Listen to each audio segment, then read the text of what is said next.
November 13th, 2025 at 6 p.m. We will have the invocation by Commissioner Yoakum and the Pledge of Allegiance by myself. Please rise if you're able to.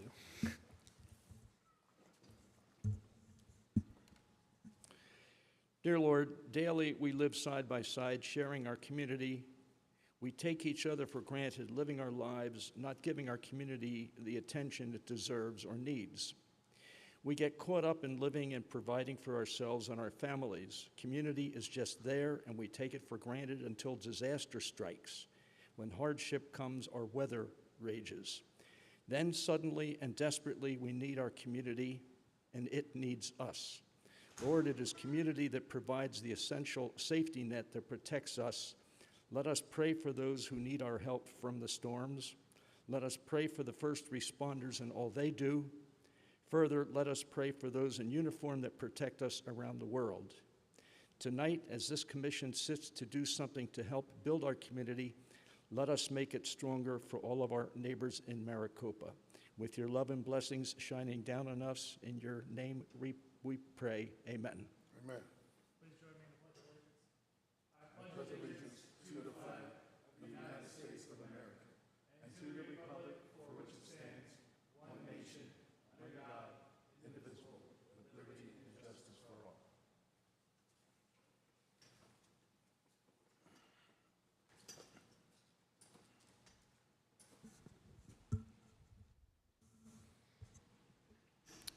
That'll take us to roll call.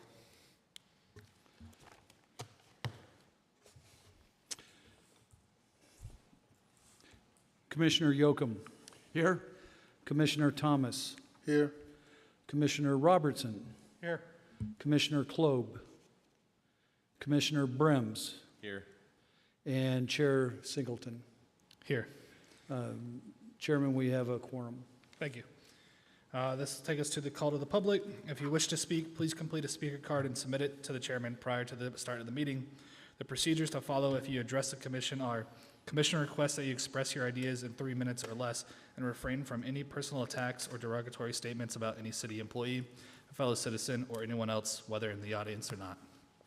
The chairman will limit discussion whenever he deems such an action appropriate to the proper conduct of the meeting. I do not have any speaker cards. Anybody like to come forward and speak? Seeing none, I will I will close the call to the public. That'll take us to item 4.1, minutes. The commission shall approve minutes from September 22nd, 2025 meeting. Do I have a motion to approve? So moved. I have a motion. Do I have a second? Second. All in favor say aye. Aye. All opposed? That motion carries. That'll take us to the regular agenda, DRP 25-21. This is a Planning Commission update, Major Development Review Permit Case, DRP 25-21, a request from Sagaro Riviera of Vespro for review of narrative site plan elevations and photometrics for a proposed pavilion and storage building on approximately 6.71 acres of land within Pinal County, parcel number 512-42-7220, within the city of Maricopa, generally located west of the southwest corner of West Santee Road and North White and Parker Road. This is discussion only. Larry, take it away. Good evening, Chair, Commissioners. As the Chair just said, this is an area that's just west of Santee and White Parker Road. This is at the Our Lady of Grace Catholic Church. I'm showing you 2 stars on the map here. We're proposing today a pavilion as well as a storage space, and this is approximately, the stars are approximately where these buildings are going to go. This parcel is 6.7 acres, and the proposal is a 6,400 square foot pavilion that is open, and a 1,560 square foot storage building.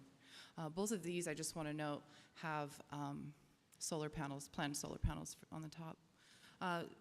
Moving closer into St. Michael and St. Gabriel Way, the proposed pavilion of 6,400 square feet, you see a max height at the peak of 13.5 feet.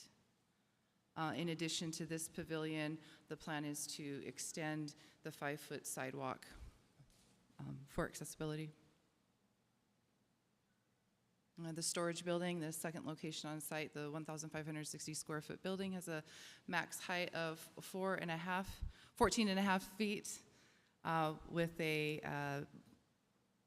just a enclosed storage space just off of the side of the church here. This as well will add another 5-foot sidewalk addition to increase the walkability of the overall site.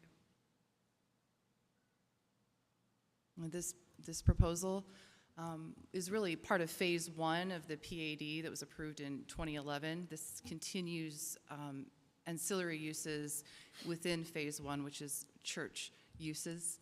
It hasn't expanded to other areas of the site. So this is also consistent with the general plan, as well as the PAD I mentioned.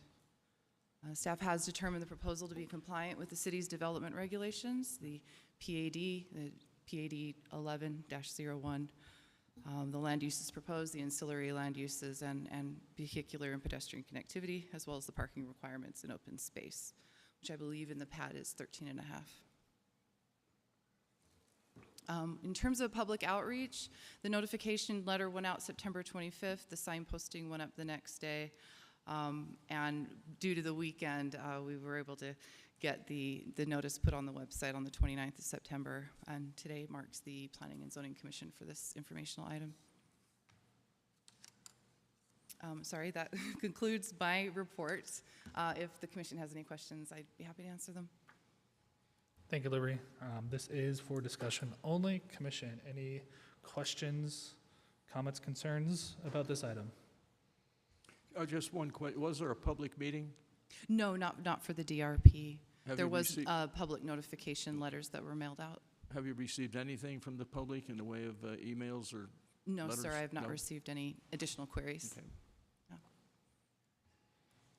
Any other commissioners? No? All right. Thank you, Liberty. That'll take us to agenda item MISC 25-24, report to Planning and Zoning Commission, a report from planning staff regarding City of Maricopa municipal code requirements for secondary and emergency access compared to other city requirements in the region. And this will be presented by Rick. Thank you, Chairman. As you'll recall, I believe it was back in August, we'd had a preliminary plat come through. I believe it was the sanctuary. And at the end of that meeting, Chairman, you had directed staff to take a look at some other cities, and compare our requirements to those around us, comparable cities. So apologize for taking a little bit to get back to you here between vacations and not having meetings. Apologize. We won't let that happen in the future. So in looking at this, and I struggled with, how do we put this together? How do we take a really good look at it? And what really came to mind was, let's start with the basics right from the beginning. What do the IFC, the International Fire Code, what are those requirements? And let's start with taking a look at when we need them and when we don't. So essentially, Section D107 of the IFC states the developments of one or two family developments of one or two family dwellings where the number of units exceeds 30 shall be provided with two separate and approved fire apparatus access roads. Now, there is an exception to that, and that is where those 30 dwelling units on a single public or private access road are equipped with automatic sprinklers. Then that secondary access is not required at that time. There is a second requirement in there. The number of dwelling units on a single fire access road shall not be increased unless fire access roads will connect with future development as determined by the fire code official. So what exactly does that mean? Pretty simple. If you've got 30 or more and they're not sprinkled, then you need a secondary access to that development.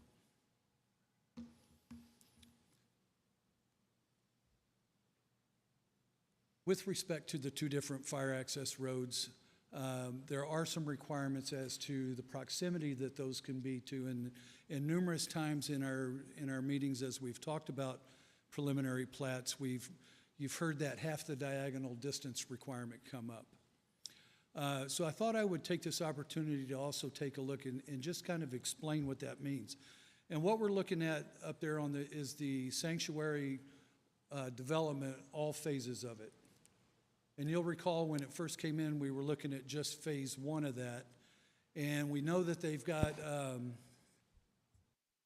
access out to Hartman Road, and then they were constructing the temporary access down to essentially Casa Grande Highway. So when we talk about the half the diagonal distance, that comes into play, and this is the actual preliminary plat from that evening. And so when we talk about the half the diagonal distance, we're looking at this area right here. All right, and so that's 3,400 square feet from corner to corner. Half of that is 1,750 feet.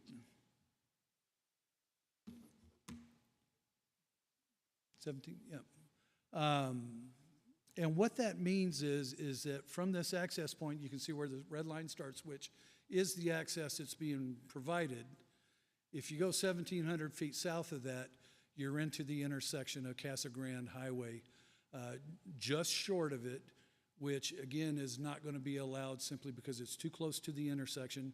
And then the other portion of this is all that area you see just right of the 1,700 feet is not a part of this development. It's not owned by them. So they don't have access going through that.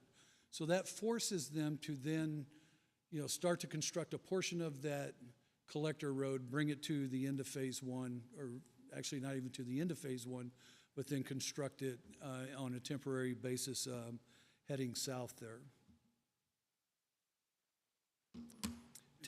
Temporary fire access road shall be designed and maintained to support the imposed loads of fire apparatus and shall be surfaced so as to provide all-weather driving capabilities. It must meet a 75,000-pound capacity. Where appropriate, the temporary fire access road shall be designed with a mountable curb, and it shall be a minimum of 20 feet in width. It's a situational interim condition. It is life safety versus convenience. And more importantly, temporary fire access roads are to be maintained by the developer. And that's pretty consistent with what we looked at, and that's very consistent with what we apply here in the city as far as the requirements moving through that. So let's take a look at the other cities. So I looked at Avondale, Peoria, Tempe, and Gilbert. Although Peoria is a little bit, from a population standpoint, they're a little bit bigger than we are. Tempe and Gilbert, Avondale, I felt were all comparable cities to that. And what I've created here is a graph, just showing you what the requirements are for the different cities that go in, or that I spoke to and talked with. And as you can see, when it comes to the total number of units not sprinkled, meeting the diagonal distance requirements, all of those items that I put on the slide before with the 75,000-pound capacity, mountable curb, life safety versus convenience, and developer or HOA maintained, across the board, all 5 of these cities are exactly the same. The only place that I found that was different, and there's one other thing that I didn't put on this that I also found that was compatible between all the cities, and that is if that secondary access road is providing any public access anywhere, then it cannot be a temporary or interim condition. So, for example, if going back to our scenario with the sanctuary, if that road were being used to get to a school or a shopping center or to another community, and it was deemed as necessary circulation, then it would not be appropriate. The city of Maricopa would not allow them to build it in an interim condition. The minimum that we would accept would be a half-street improvement. We may not require curb, gutter, and sidewalk, and street light, but we would require a paved surface with a curb that is not an interim condition. It could possibly be a throwaway road. Of the 5 cities that I looked at, I only found one difference in all of them, and that was with the city of Peoria. And And I stumbled on it kind of by accident. I used to work for them. I was talking to friends there. I was talking to the traffic engineer, and he brought up that in their traffic control management plan, they have a requirement that states that if you have 100+ lots, minimum, half-street improvements are required. 26-foot collector improvements. Now, we talked about that for a little bit. What does that mean? So if it's more than 100 lots, in that situation, when that, going back to the sanctuary, the moment that hit 100 lots in that city, they would be required to build half of that collector road all the way to Casa Grande Highway. And so I asked him, I said, do you get a lot of pushback on that? He said they do. That developers do push back on that, but it's codified by council, and so they don't have a choice with that. It's a minimum requirement that they have to meet. Now, what he also told me was that at that point, what they typically do is they just go ahead and build a half-street collector. They'll put in the curb, gutter, sidewalk, street light, because at that point, once they're there building it, it's cheaper to build half of it than just build the pavement portion of it. Come back, tear it out, and start all over again when they get there. But in all the cities that I looked at, and everybody that I've talked to, with the one exception from the city of Peoria, we're all consistent across the board on what we're requiring.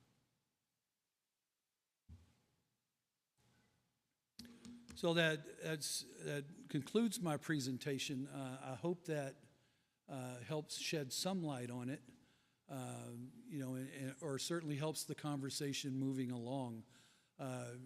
Chairman Singleton, I'll be happy to answer any questions to the best of my ability that y'all might have. Thank you, Rick. Commissioners, any questions? Commissioner Robertson. So a temporary access road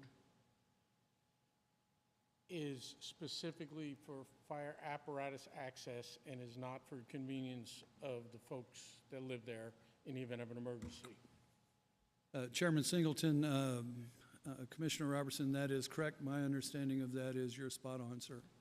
Okay. If it were opened because of a fire and the authorities having jurisdiction at the time on scene, if they wanted to use it for the public to escape or leave the area, that'd be situational. Chairman, great question, absolutely correct. Okay. I'm trying to figure out how to phrase this. So a half-street collector road could serve as a secondary fire access, but if it was fire access only, it's not for public use. Again, Chairman Singleton, Commissioner, yes, sir, you are correct. Okay, that's all. Commissioner Thomas, anything on your end? No. I did have one question. Can we go back to that comparison slide? This one, yeah. So so the 100+ lots, that's the only thing that other cities do above and beyond, I'll say, the bare minimum for better lack of better terms. That's the only thing that any other city did above and beyond. Chairman Singleton, Commissioners, that is correct. Of the 5 cities I talked to, and they all base it off the IFC. Those are, it's the fire code that's driving it, and then it comes down to, I don't want to say personal preference, that's not the right word, but, what their experiences taught them in dealing with this. Obviously, the question that I asked the city engineer in Peoria is, why did they go to this? His response to me was, Rick, I can't give you a specific example. I can't tell you why we did it. It's been in our code for years now. But that was the only difference that I could find in the 5 cities that I looked at. The IFC is what's driving this and the requirements for it. Got it. And let's say we thought, yep, 100+ lots, like the city of Maricopa wanted to do this. What would drive that change potentially? Well, Chairman, Commissioners, it would, ultimately, it would be a council approval. You know, we would need to go in and whether it would probably be engineering design standards manual upgrade. You know, we could certainly talk about it, you know, and see what the temperature is for that. You know, there's a consequence for all of our actions. You know, I guess I would be cautious, and it would be a great discussion to have, because, for example, you know, almost half-mile road like that one is, you know, we're talking millions of dollars to build. You know, what does that do to the cost of housing in Maricopa? Somebody's got to, you know, pay that. So it's, you know, it's an interesting dichotomy. I think is warranted a conversation. Yeah, I'd be curious to see what the temperature is for something like that. And I know you're like, well, it's millions of dollars at that point, but like you kind of mentioned, like most of the time the developers are just, we're going to build it full anyways, so might as well build it once and get it right or finalized, versus building something temporary and then coming back and having to tear everything out. Yeah, I'd be curious to see what the temperature is from city council or even staff on that. And it could just be as simple as no, right? Like, but yeah, just kind of curious to see what that temperature would be. And just because Avondale, Tempe, and Gilbert don't do it doesn't mean we shouldn't potentially look into it. Right. Because all those cities have their own growing pains, and I understand that. Right. What does that do to the, you know, housing market in Maricopa? I would say we're almost comparable to Peoria, but yeah, that's just my opinion on wanting to know what the temperature would be on something like that. But yeah, Chairman, I'll be happy to have this discussion with Rudy Lopez, our Development Services Director, our city engineer. You know, there are ways to open this conversation and you know, see which, you know, what the temperature is on this. You know, there are certainly benefits to what the city of Peoria has done. Mm-hmm. There are there are costs included with what city of Peoria has done. But I don't see, I think it would be healthy to open it up and have the conversation. yeah. How many lots is the sanctuary at, if you know off the top of your head? I don't recall Okay. off the top of my head. I couldn't either. I thought it was like maybe 200. I forget, but I was just curious. Anyways, commissioners, any other questions, comments? No? All right. We're done with that agenda item. That'll take us to MISC 25-25. This is a report to Planning and Zoning Commission, a report from planning staff regarding City of Maricopa Municipal Code requirements for public hearings / neighborhood meeting sign postings. Take it away again, Rick. Chairman Singleton, Commissioners, thank you very much. I feel like I need to apologize here a little bit. Again, this is another item from an August meeting that Commissioner Klob, you know, had requested some additional information on. Sitting over in that chair seat over there, sometimes with the way it echoes, it's very difficult to understand, and I completely misunderstood what he was asking for. So I went back and looked at the notes, then I was even more confused. So I called him, you know, and said, you know, Commissioner, please straighten me out on this. You know, I heard one thing, I'm reading another thing. And so what he was inquiring about, and had I understood, you know, that evening, I would have answered this thing very, very quickly.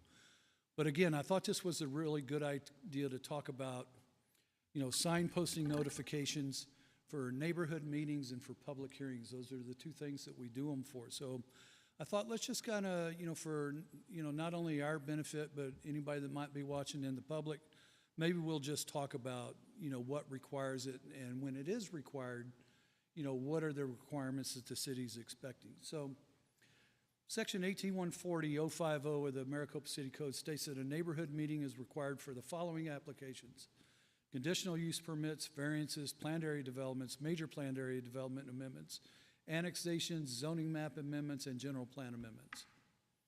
All right, furthermore, 18140.060 essentially says the same thing, but now we're talking about public hearing notifications. So there are two sets of requirements, and they are a little bit different, so I just wanted to visit on those real quick. From a notification standpoint, we're required to mail a notice to all folks within 600 foot, and that for a neighborhood meeting.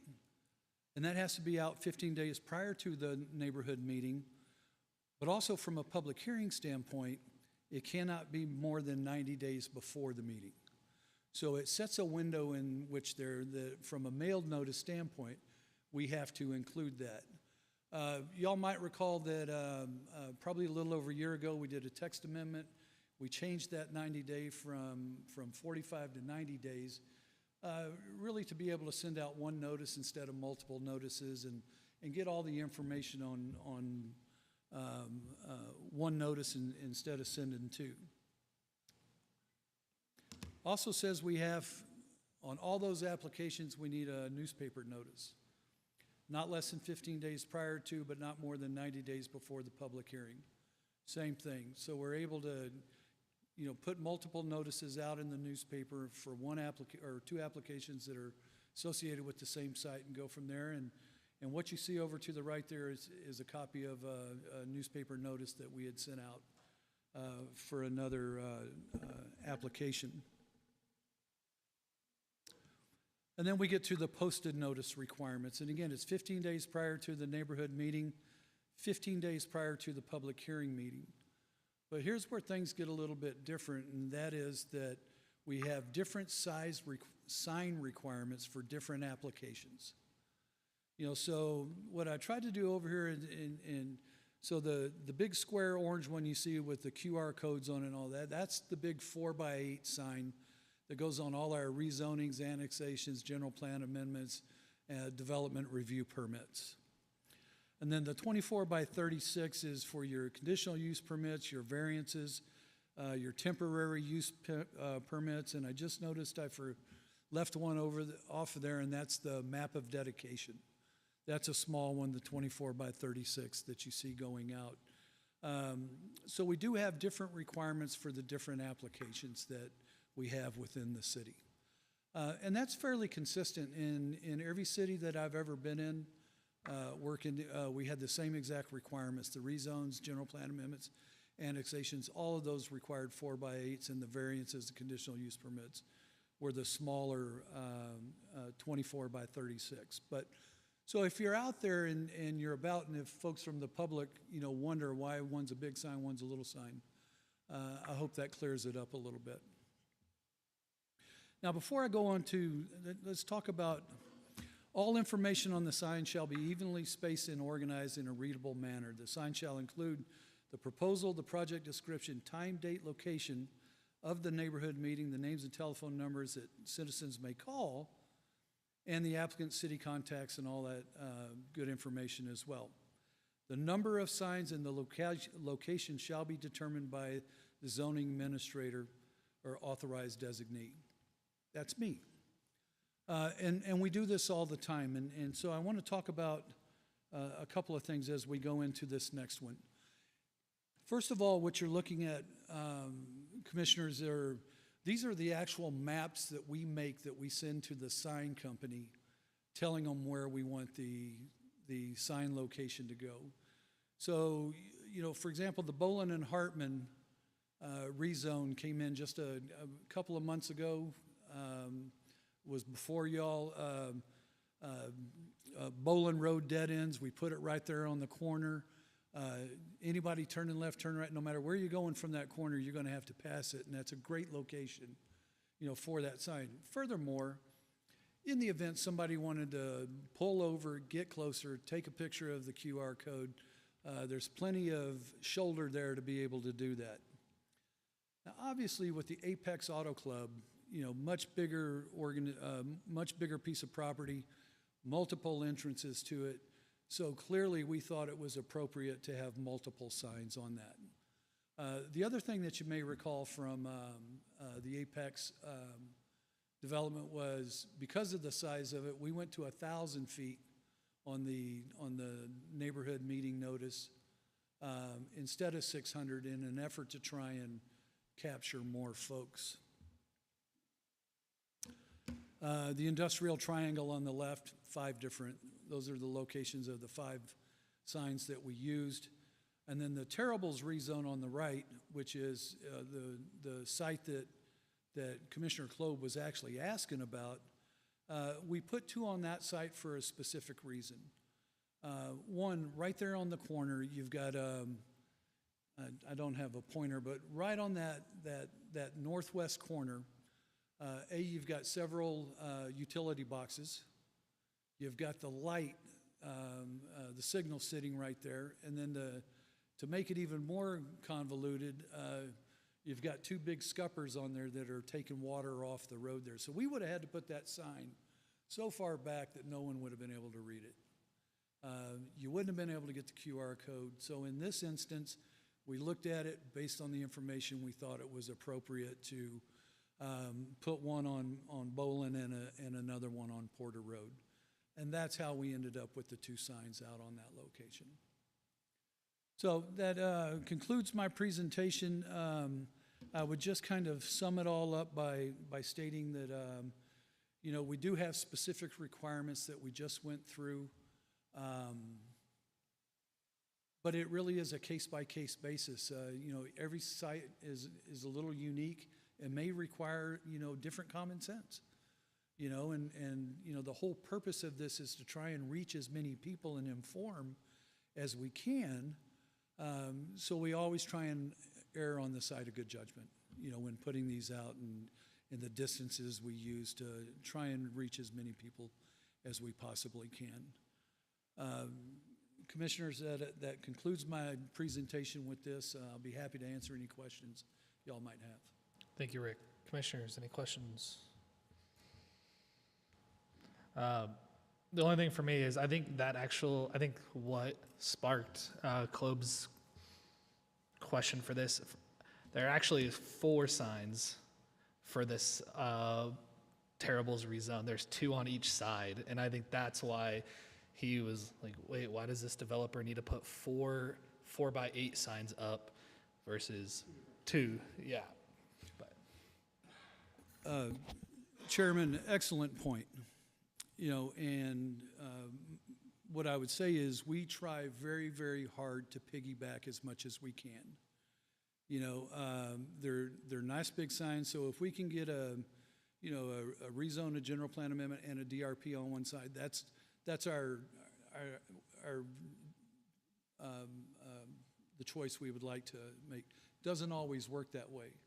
And if you recall, on this particular site, we had the rezone going, which was going well before the site plan. So once we posted, you know, the first rezone, we're done. We're into, you know, different signs. And so that's why it ended up having to have different signs on different locations. And then it just compounds it with the, you know, trying to get the proximity to folks, along Porter and along Bolin. It compounded it. It did. I do have a question. thank you, Rick. Commissioner Yoakum.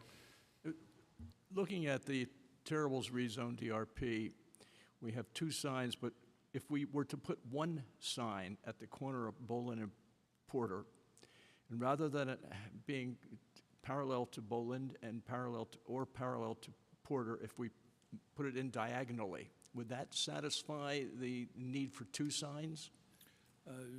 Chairman, Commissioners, yes, it would. And again, that would be the preferred course of action. The reason that we chose not to do that in this location was because of the electrical cabinets, the drainage scuppers, and the signal being right there.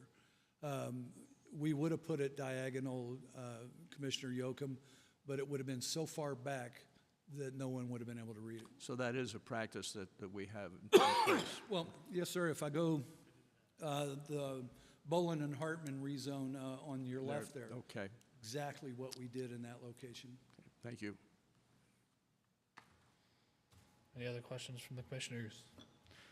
All right, seeing none, that'll take us to reports from commission and/or staff. Take it away again, Rick. Just stay right here. And thank you, Chairman. Commissioners, a couple of neat things going on. We're working really hard to get the next agenda out to you either tomorrow or Wednesday. So we've got, if I recall correctly, we've got a DRP, a rezone, and we've also got the 2025 text amendments coming your way. So I hope to have that out no later than Wednesday, which should give you plenty of time to take a look through that.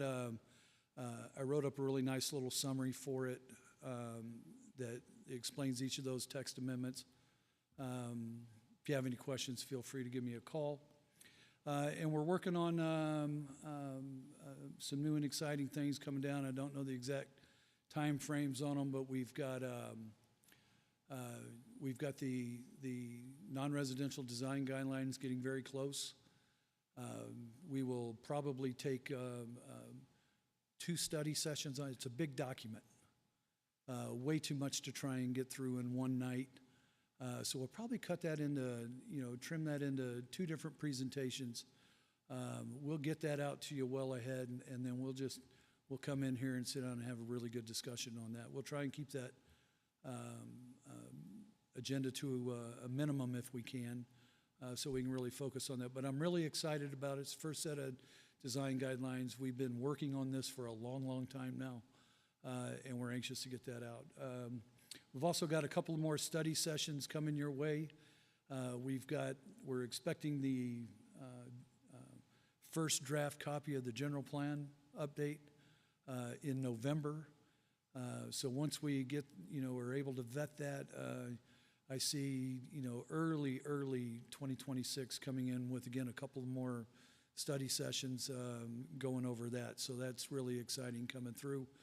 I think we're looking at it's either a December, January, or a January, February 60-day review period on that. So, it's coming soon, and we're all real excited about that. Other than that, I think that's all I have for updates, and thank you very much for your time tonight, and appreciate it. Thank you, Rick. Rick, when's our next meeting? The 27th of 27th? October. I do have one other thing to add.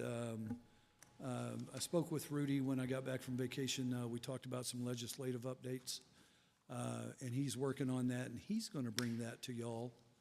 I don't have a date on that yet, but I know it's working.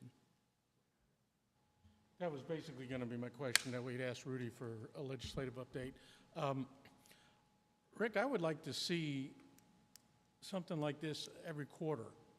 Bring us a section of the code that might be a hot topic in the recent past or coming up, something that we've maybe gotten in the weeds where we shouldn't have, that we need a little explanation from sometimes. I think they're just valuable to us that, if we had one 15-minute deal like this every quarter, I think it'd be good for us. Chairman, Commissioners, Commissioner Robertson, excellent point. I couldn't agree with you more. We're in the process of putting that together for 2026. As an informational type educational tool, which is great for everyone. It's great for us as planners and staff to, dive in and get that. It's great for you guys, and to broaden into your horizons as we're coming through with these items. And it also helps educate the public too. So, I think it's win-win all the way around. We're talking about it now. And I think you're going to be pleasantly surprised in 2026.